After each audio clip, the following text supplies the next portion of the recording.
the lowest cost gold and silver available online. While we do not have pretty blue boxes, free shipping, 4% credit card fees, or glamorous gold and silver infomercials, SD Bullion has the lowest prices that may save you hundreds on your next order. So before you make your next investment, do the math and join the over 15,000 new customers who have recently made the switch to SD Bullion. Why pay more? Hey everyone, this is Elijah Johnson with FinanceAndLiberty.com, and back with us today is Jim Willie, editor of the Hat-Trick Letter found on GoldenJackass.com. Jim, thank you so much for joining us today. Oh, it's a pleasure being here. As usual, way too much is going on. Definitely, and I'd first like to discuss a little bit about gold and silver. Gold is up about $150, and silver is up about $1.50 year to date. And demand for physical gold and silver has really been increasing, especially since the beginning of the year. I recently interviewed Andy Schechtman, president of the precious metal dealer Miles Franklin, and he told me in the interview that Miles Franklin is seeing the most demand they've had in years. He said that in the precious metal bull market in 2011, where the gold market peaked above $1,900 per ounce, Miles Franklin at that time saw investment demand coming from people who are trying to make a profit. But now he says this time around, the demand is coming from people worried about the future.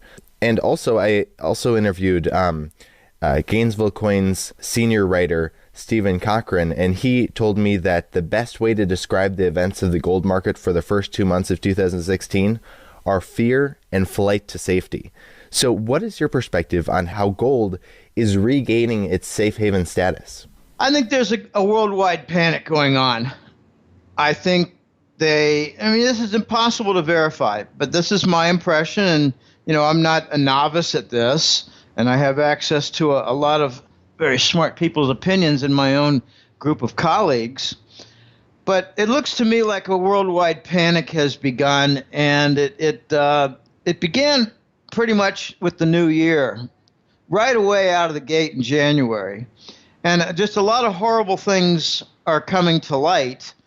A lot of insolvency is becoming apparent. A lot of debt default is becoming obvious. A lot of rot in the system is so crystal clear. But from a technical analysis perspective, which means looking at the charts and looking at patterns, gold has a massive move off a long-term bottom. I think it's like a triple bottom you can identify. And now the jump, moving up. Usually there's resistance at a critical moving average series. I mean, you bounce off the bottom and then you just don't make it past some particular moving average that offers resistance. And this time we jumped way past the 200-day moving average, like 100 points higher, and way past the 50-week moving average, I think about 90 points higher. This is a major bullish reversal. So, in another perspective, gold is showing tremendous relative strength compared to, say, the stock market, the oil market, the junk bond market, and a whole lot of other things. The only thing that is looking equally good is the treasury bonds, which I regard to be a black hole. It's a black hole. The treasury bond's a black hole. It's attracting capital across the world. Countries are having problems with their stock market, so money goes into the treasury bonds. Countries are having problems with their currency, so investors are moving out of their own domestic currency and into treasury bonds. It's a black hole. It's not a good investment. It's a black hole. It's attracting global capital in a climax event that's going to result in the vanishing of the dollar. It's very interesting what's happening. This black hole has never been seen like this before. You have trouble in all kinds of asset classes, in all continents, and lots of economic justification for the problems, and money's moving into the supposed safe haven, where I think some of it is going to be lost, maybe more than a little bit. So We could talk for an hour about the treasury bond black hole, but I'd rather not discuss that today because we got some really good things lined up.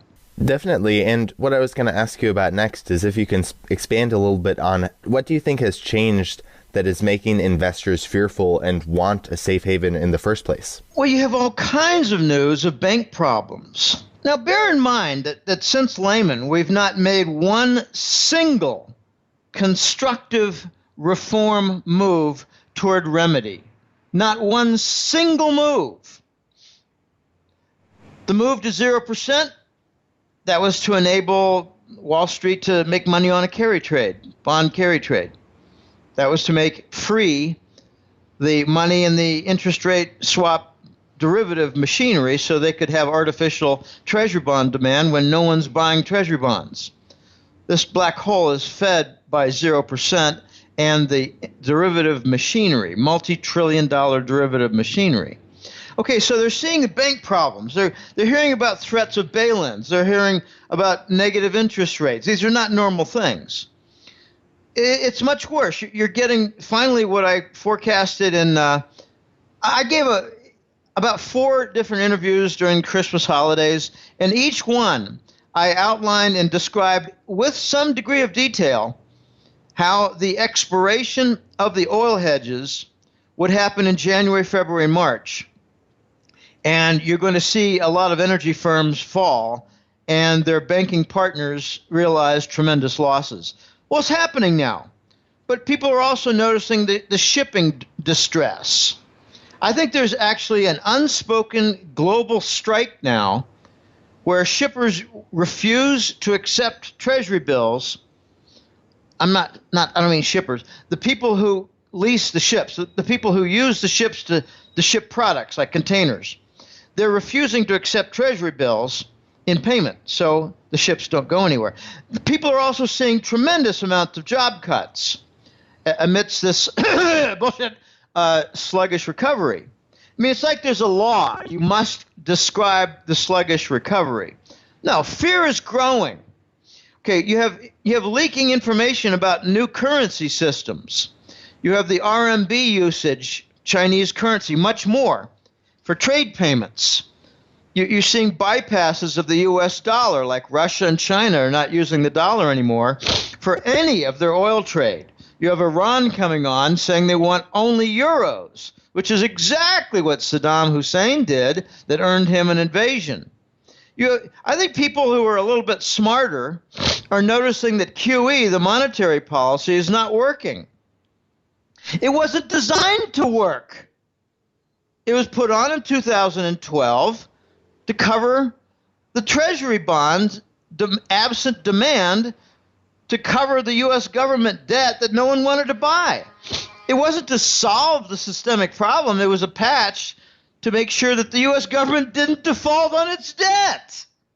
So that didn't produce anything positive. In fact, it pretty much raised the cost structure everywhere and wiped out a good deal of profitability in companies. I believe that very basically described that QE as a monetary policy of printing money and covering treasury bonds destroys capital. By eradicating the profit margin, increasing costs, it puts equipment out of business and takes it offline. I mean, everything that the Euro Central Bank has done with its gadgets and all of its different, it's got its own little alphabet soup of junk facilities. They're not working. The sanctions against Russia, they're not working. They're about to be reversed. You got all this war going on in Syria and Ukraine, and people are beginning to wonder, what is the United States policy all about except war? So people are starting to hunker down into gold. And, you know, I think that there's something a little bit uglier going on, and that is that earthlings are awakening to the constant, endless war from the Satanist Western elites and their plans. And it's just not working. So if you want to light a fire across the whole world, people are going to start to invest in gold in a big, big way. And that's what I think is going on now. But the part that I love the most is that on a relative strength basis, apart from the black hole and treasury bonds, there's only one asset group that's doing well, and that's gold. I think it's outperforming, say, farmland right now. Now, one other thing that is being affected by the fear investors are feeling right now is the stock market. Now, I'm not a technical analyst, but if you look at the U.S. stock market charts, for example, the chart of the Dow crashed in August, but then when it rose back up, it didn't make a new high. And then it crashed again, and this month it made a lower low. So it seems like the trend is lower highs and lower lows, which therefore is a downtrend. What do you see? The same thing. Let me put some more flesh on those bones. I am a technical analyst. I'm not, well, you could say I'm a professional one, but it's not my main focus in the newsletter. I'm no novice to technical analysis. And here's what I see. First of all, you have a critical bust going on in the energy sector. It seems to be the last straw to point out the economic depression. I mean, I don't go with the nonsense. I just don't follow the path of the propaganda artists out there who say, well, the sluggish recovery is, making some progress. No, it's not. We got a vicious recession with massive feedback loops. And the only thing positive out there that they can point to is that the unemployment rate, as they measure from the percentage of workers who are collecting state insurance for unemployment, that's going down. But since when is that unemployment? No, that's not the unemployment rate. That's unemployed no longer receiving their insurance. So that's not a progress point. Okay, here's what I see. We have some breakdowns in the chart. Okay, I'll get to your point, which is excellent, and I'll put a little bit more description on it. But we have bearish crossovers.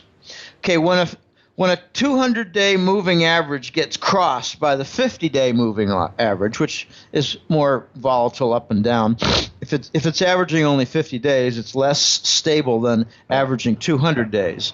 So the 50-day moving average crossed over and went down. Oh, that's very bearish. Very bearish. And you saw something similar with the weekly chart. You also had a retest top failure. Okay, what I mean by that, as you were describing, we came down off a top several months ago, but when we tried to continue up and go beyond it, we failed. Exactly when the bearish moving average crossovers were taking place. But here's where that retest failure looked even worse. It had higher volume than the most recent top. That's very significant. A retest with higher volume. That means like you're trying to get more people to push the car than before. All right, bring in your other neighbors. Bring in 4 other guys. And it still didn't work. All right, that's a bigger, more important failure. So we've had important changes since January. I think this is like a sentiment shift since January. I call it a new dawn. I've been describing a new sheriff in town for the last couple of years. I don't know anybody who's used that terminology, but the new sheriff is from the East.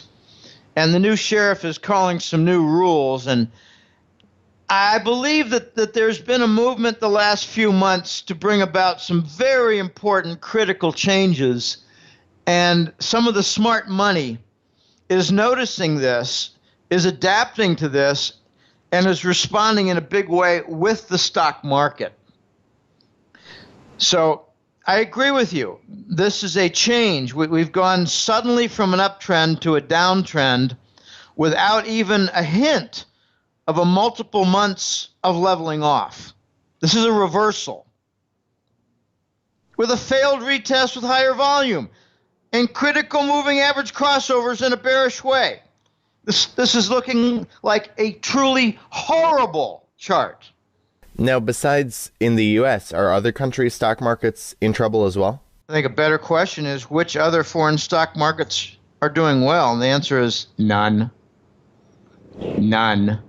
Not even the robust Hong Kong market for stocks. And I had a feature story it's not my own. Don't mean to say it's an original, but I had a feature story in the February gold report that I post for Hat Trick Letter. You had a reversal in the Hong Kong property market. This is the sort of thing that's leading stock markets down. In Brazil, it's the declining real currency, which is down about 70 or 80% in the last 3 or 4 years. So that's leading their stock market down. In Europe, you've got sanctions and you've got the human dumping of garbage going on. I actually forecasted correctly a major terrorist event last autumn. I noticed that not only was there human garbage, the North African and some Middle Eastern Arabs being dumped in Europe, and I noticed something really important regarding this dumping of the Arab refugees. They're not Syrian. They're all kinds. I mean, I have a client in Italy who said, Jim, you're calling it the Syrian refugees. They're Moroccan, they're Tunisian, they're all kinds. They're not just Syrian, they're all kinds. This is a dumping process. And I asked a critical question. If you're Mr. Mohammed and you have a wife and 2 kids and you need to get to Europe in order to find a new life, how on earth are you going to pay for the passage? They're being paid by the NGOs out of the U.S. government. This is a dumping process.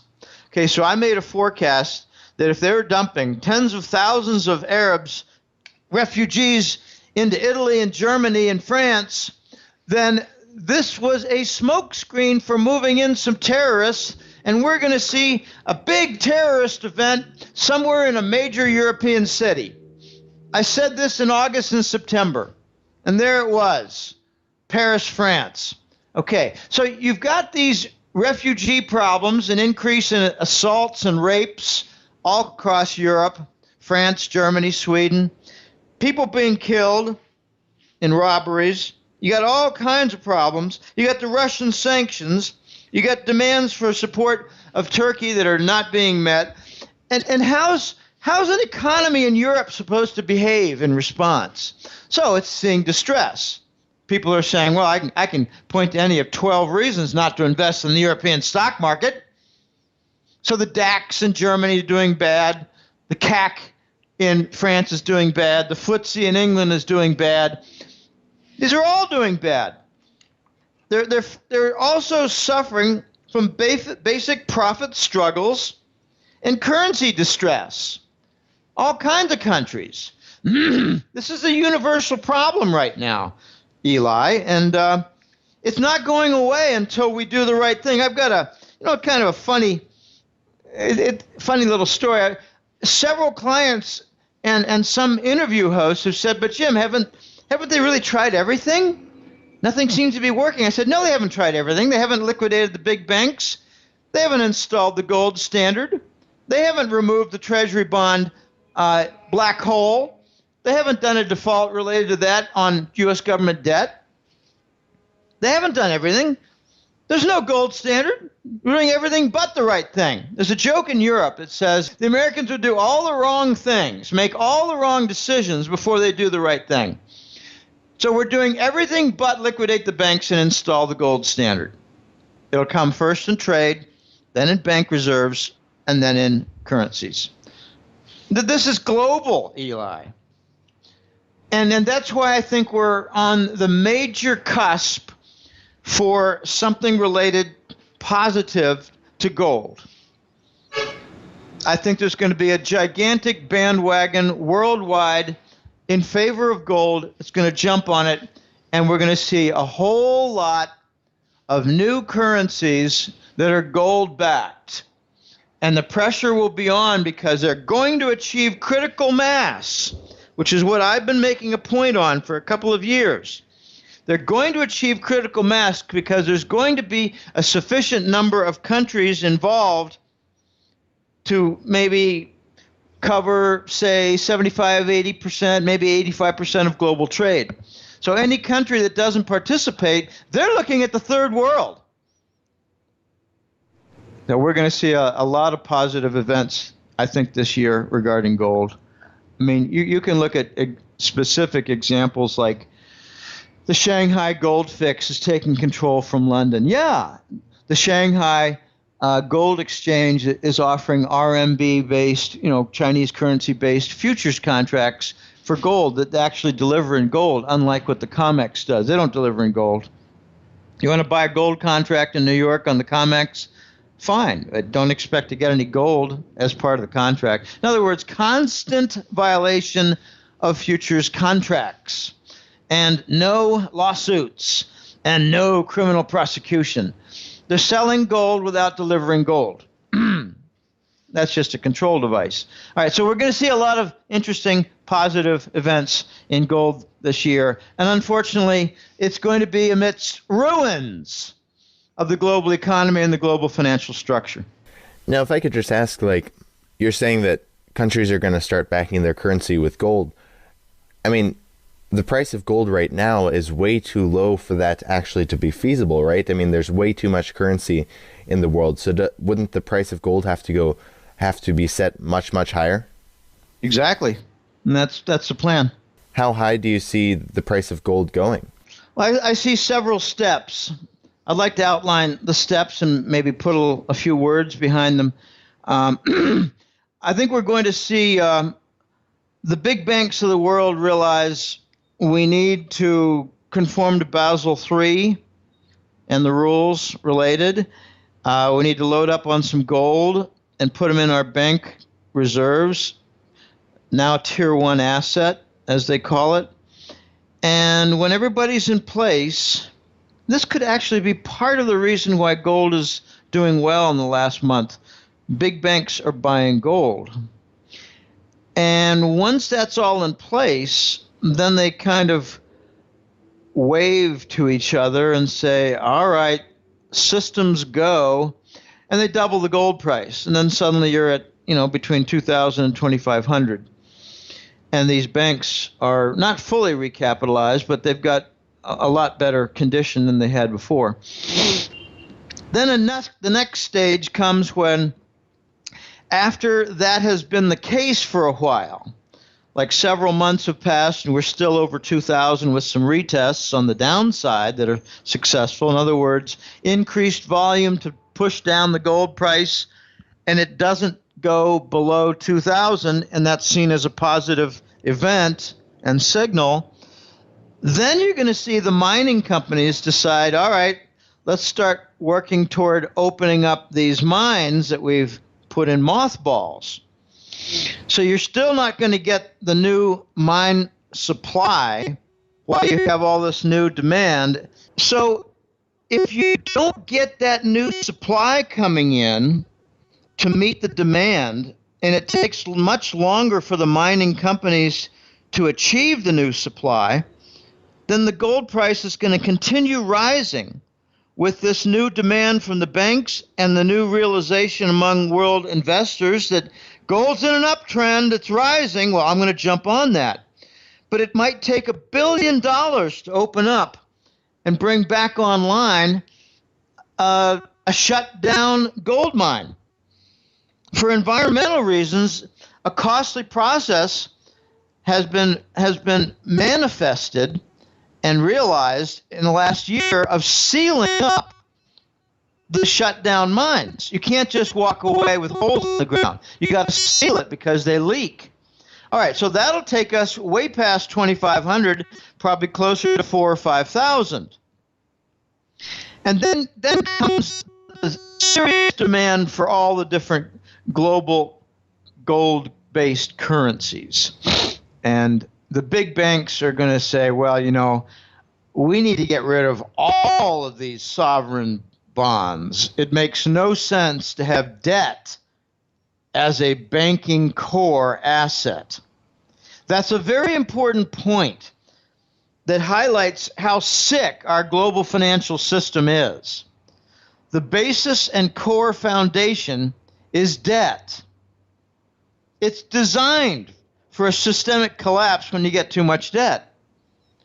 So that's what we're seeing now after 45 years since the Bretton Woods Accord has gone away.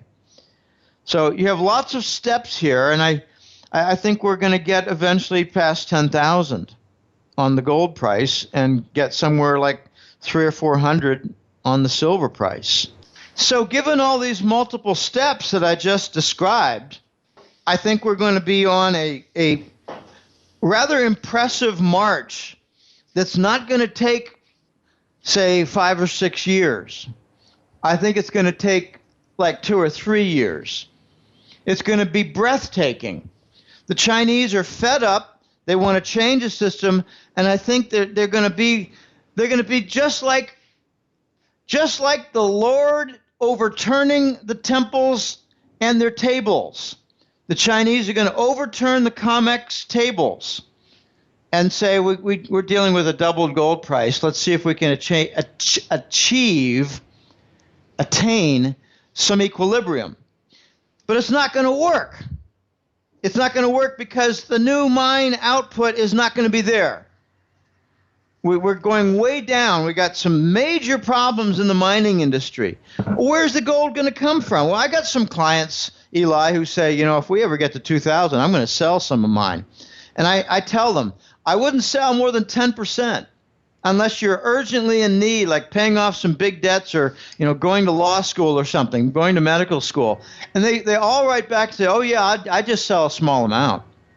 So if we get to 2,000 and most people just sell a small amount, you're not going to achieve equilibrium when the mines have not been successfully reopened.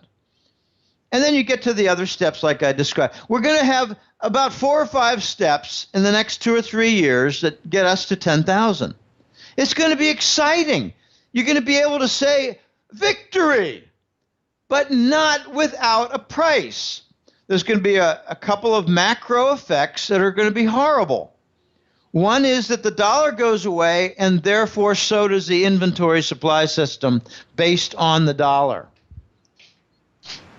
That's a very important point. In Costa Rica here, I'm making a list of all the things that are supplied in dollar form.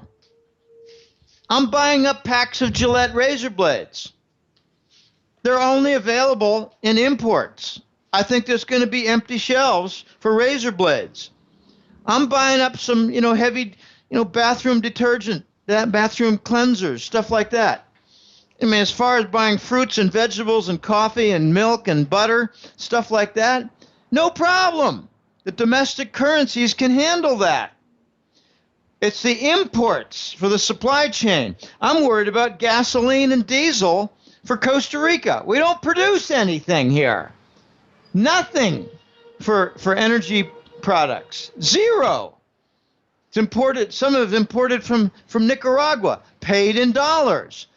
It's going to be disrupted. So the victory we get in gold is going to come with a price with the supply chain. In other words, chaos. I mean, what happens when trucks just can't get diesel? What happens? The supermarkets and the hardware stores and Home Depot, a third of their shelves are empty. I don't think there's going to be any gasoline shortage in the United States. I think there's going to be gasoline shortage elsewhere, other countries that rely on the dollar to supply it. The dollar's going away. I mean, I have just laughable conversations with Americans here. I say, are you aware that the dollar is used in international trade? No, I thought it was just for the United States. I mean, the dumbass responses are everywhere. Are you aware that crude oil is paid for in the dollar by Asian countries? No, I didn't know. That's kind of neat. The ignorance is everywhere. Our nation has been dumbed down to a tremendous degree by bad economics education, by minimal math requirements in high school. We've even done away with phys ed. There's no phys ed in the United States anymore because fat boys can't play dodgeball. Anyway, I get carried away. The next topic I'd like to discuss is a little bit about Deutsche Bank. Deutsche Bank recently has, well, in 2015, it lost 6.8 billion euros, which is the equivalent of about $7.5 billion. You said that Deutsche Bank could be the catalyst that takes down the whole banking system. Did you want to discuss a little bit about this? Yeah, let's talk first in a preliminary point, about something that Deutsche Bank did way back in 1998. I remember this because I was at Digital Equipment Corp, a computer company. It was IBM number 1, Digital number 2, Hewlett Packard number 3. But Digital had a death event.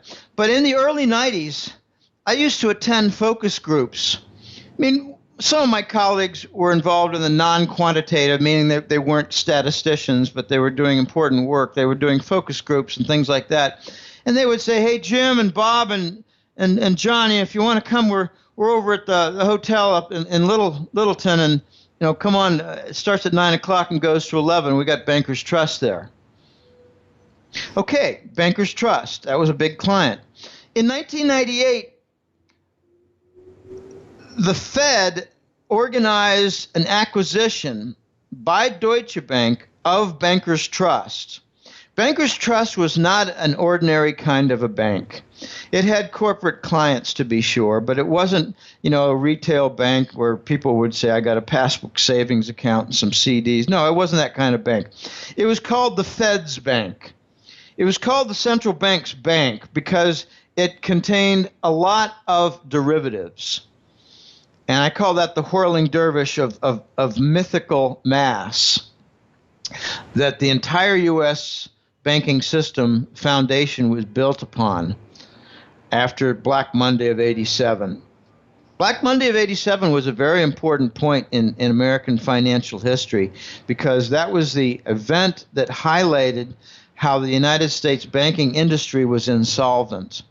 So they decided that they would do kind of a circle jerk or a musical chairs event where everybody would start bidding up on these multi-trillion-dollar derivatives, and they would serve as a foundation for the banking system. It was a brilliant idea, Sir Alan Greenspan, and it bought 10 or 15 years, but now the system's broken. All right,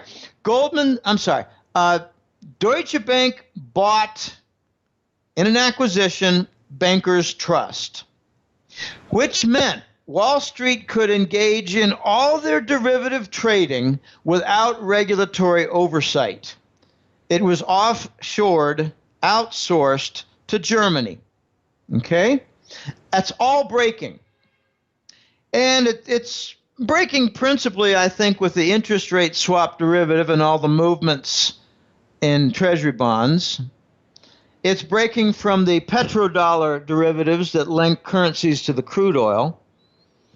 It's breaking from junk bonds. It's breaking from the energy sector. Everything's breaking in Deutsche Bank. They're actually involved in every single type of banking operation and function, and every single one of them is breaking.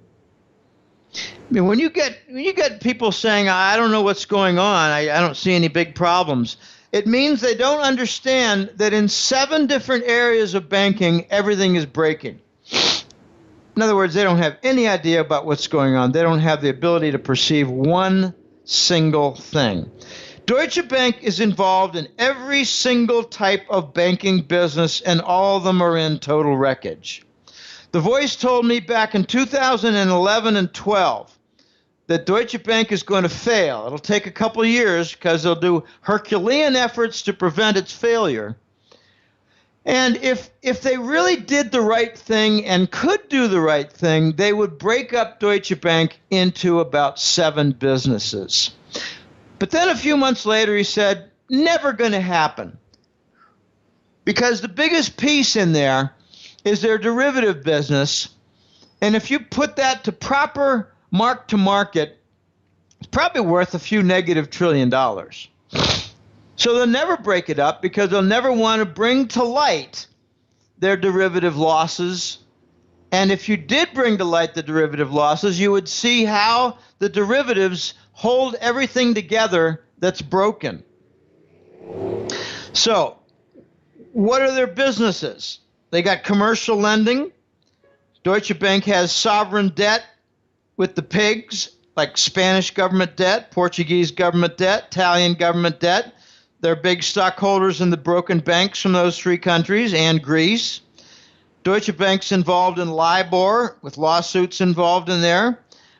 They're involved in the derivatives, as I described. They're involved in energy loans. They're involved in junk bonds. And they're even involved in the Russian mafia investments that were responsible for at least one or two of the J.P. Morgan flying lessons out of the 50th story without a parachute. So I like to describe this, Eli, as what Lehman was to the mortgage finance sector, Deutsche Bank is to the entire banking sector. So if you had the Lehman death, however that happened, the Lehman death, if that was a crisis to the mortgage and housing sector that contaminated nearby banking sectors, the Deutsche Bank failure is going to be a contaminant event for the entire banking sector. I think Deutsche Bank has the capability of bringing down the entire banking sector for the West and lighting the fuse that brings down the following banks that are all teetering. Royal Bank of Scotland, RBS out of England. Societe Generale, a bank in France. Barclays, big bank in London. But also Santander in Spain and Banca Intesa in Italy. All these banks, 1, 2, 3, 4, 5 of them, they are perhaps the most vulnerable. But Germany has other banks that are deeply in insolvency trouble, like Commerzbank. So what you have to look for with Deutsche Bank, and you've got some signals. In December, for the first time, I posted their credit default swap price chart. It's in Boursorama, and I featured it in January and compared with their December level. It was like they were around 90 in December, which means 0.90% for payment. It's like a percentage cost to insure your bond. The Deutsche Bank Deutsche Bank corporate bond had in December a cost of 0.9%. Then it went to 120 basis points in January and zipped up to 270 basis points, 2.7% by mid-February. I don't know where it is exactly right now, but at the same time, you had just a nosedive in their stock. I think it was down something like 70% in the last several months. So you combine their bond default insurance collapse with the stock collapse, and you've got the identical signals that were there for Lehman that enabled me to say 4 months in advance that Lehman was going to fail. These are not impossible things. I mean, I love when CNBC says, well, nobody saw this coming. Well, yeah, a lot of people saw it coming. Not your guests, because you don't have them on. You don't want to have people on CNBC in July of 2008 saying the credit default swap for Lehman Brothers is rising like crazy and looks like they're going to die. No, you cause a stock panic if you do that. So CNBC, they don't do capable reporting like that. No, that's you leave that for the hat trick letter to do. All right. Well, the last topic I'd like to discuss today is about negative interest rates. And negative interest rates are being tried by central banks in Japan and European countries. And as for the bond market, Bloomberg actually reported that $7 trillion worth of government bonds around the world have a negative return. And this is actually, I think they said at the time they reported it, it was like 29% of total first world countries' bonds, which is just enormous if you think about it. And so what does this mean as for the current state of the world financial system? I mean, have we ever seen in history, have we ever seen negative interest rates? No. Have we ever seen the global financial system collapse? No. No, that's what's happening. Okay, let's suppose you had Alan Greenspan doing a press conference, everybody genuflecting and kissing his ring in, say, 1989. Okay? Mr. Greenspan, could you foresee in the future a day when the United States would have 0% for the official Fed funds, or 0.25%? Oh no, I'm sorry, that would never happen in the United States, Sir Alan Greenspan would say. Another guy would take over a mic and say, Mr. Greenspan, could you foresee into the future where the Federal Reserve would authorize the printing of money to buy U.S. government debt securities? Oh, no, that's what they're doing in Japan. That would never happen in the United States. Another guy grabs a mic and says, Mr. Greenspan, could you foresee in the future a day when the U.S. big banks would charge money for people to put cash in accounts? Oh, no, that's ridiculous. Could we move on to more sensible questions? Eli, these are symptoms of a broken system. Here's why they're offering negative rates. There's a big problem in commercial lending. They're not able to make money at big banks by lending to commercial entities. Big companies are not expanding. We're stuck in a vicious recession with feedback loops. There's no such thing as a sluggish recovery. Ever since Lehman, we're stuck in a vicious recession with feedback loops. So big companies are not expanding. They're laying people off. They're cutting jobs. So when a big bank calls up their buddies, they have a long-standing relationship, they call up 5 different companies and say, do you need to borrow some money? Let's have a meeting and a lunch. We can have some martinis, and we'll line up some big loans. And the companies say, no, we don't need to borrow anymore. We're laying people off, cutting jobs, restructuring, and shutting down certain business segments. So where do the big banks make money lending on their commercial sector and portfolio? Nowhere. So how do they make money at the bank except to charge money for people who come in with their cash? Oh, gosh. If you're a small business owner and you're cutting back and you say, well, I'm going to liquidate this entire store, its inventory, and some trucks. Sell off some computer systems, network stuff, and maybe a little dish on the roof. And with all this, we're going to get about $80,000, and we want to put it in the bank because we have no use for it as capital. And the bank says, well, gosh, we have too many companies like you in small business that are doing precisely that. We can't offer you an interest rate anymore. So we're going to charge you some money for putting it away. Oh, my gosh. In my opinion, this is so backwards.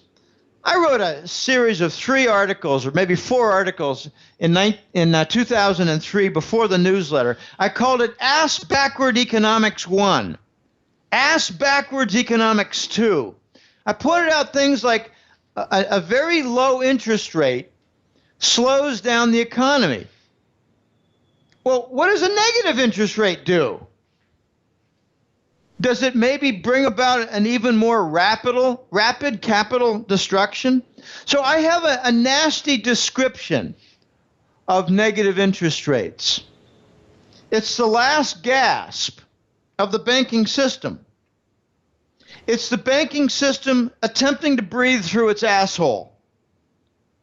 It's calling its rectum its new lungs for the capitalist system, and it's calling its excrement industrial output.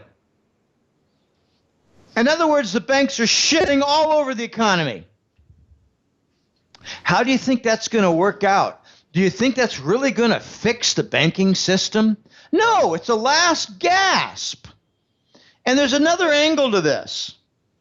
If you're engaged as a big Wall Street bank in a carry trade, where you're borrowing short-term money and you're investing it in long-term bonds. That's one reason the 10-year bond is having a rally.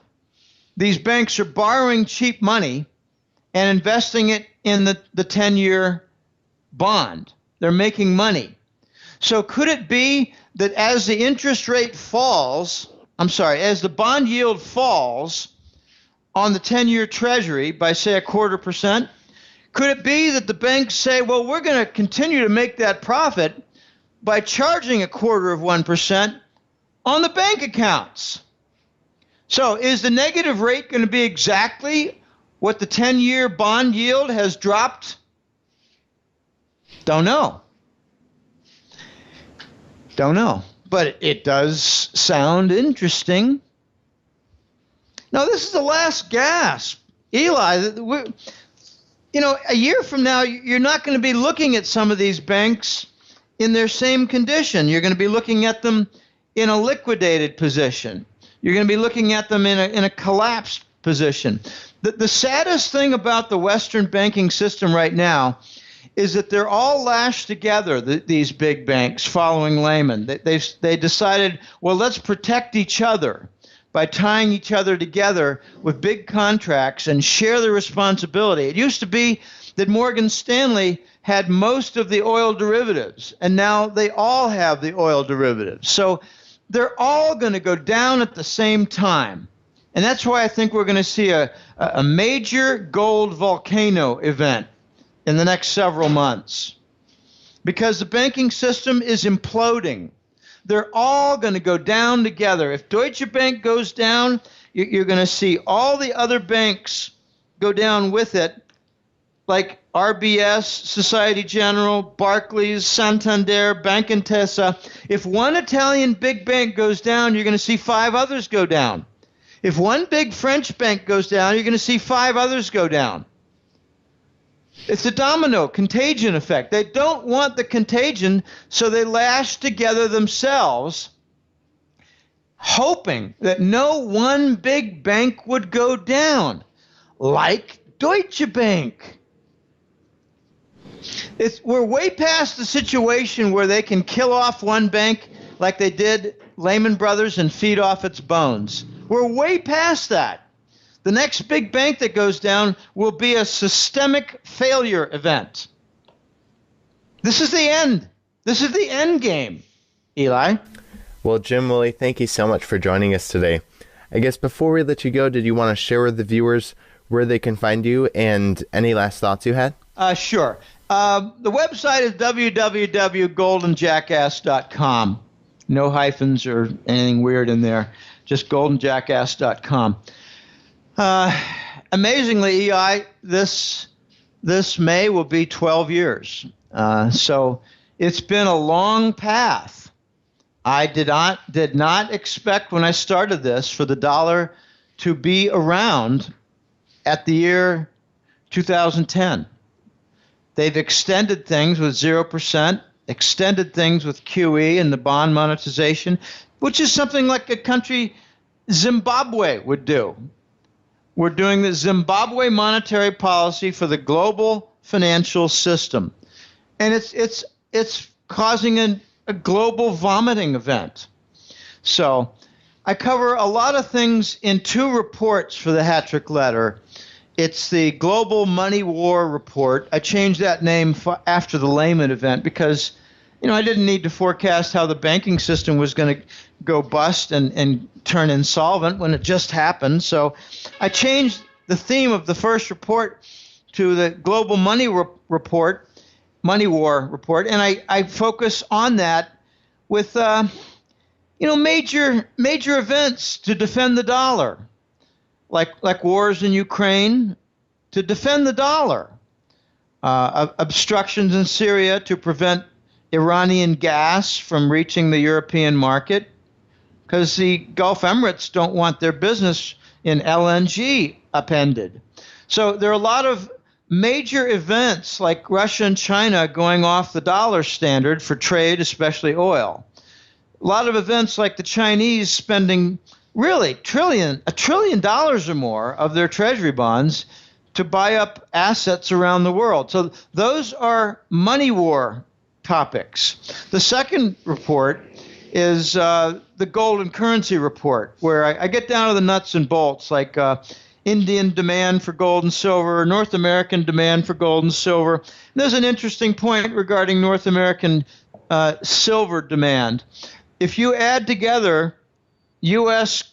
coin demand for silver to the Canadian coin demand for silver, it is less, it is overwhelmed. The silver demand does not get filled by North American silver mining output. The demand for silver coins in the U.S. and Canada exceeds the mining output in North America. I should say Canada and U.S. because Mexico is different. Mexico has some demand, but I don't have data on their output versus coin demand. That's a remarkable event, and that's in the gold and currency report. I didn't get a lot of sleep last night, messing up on a couple of words here and there.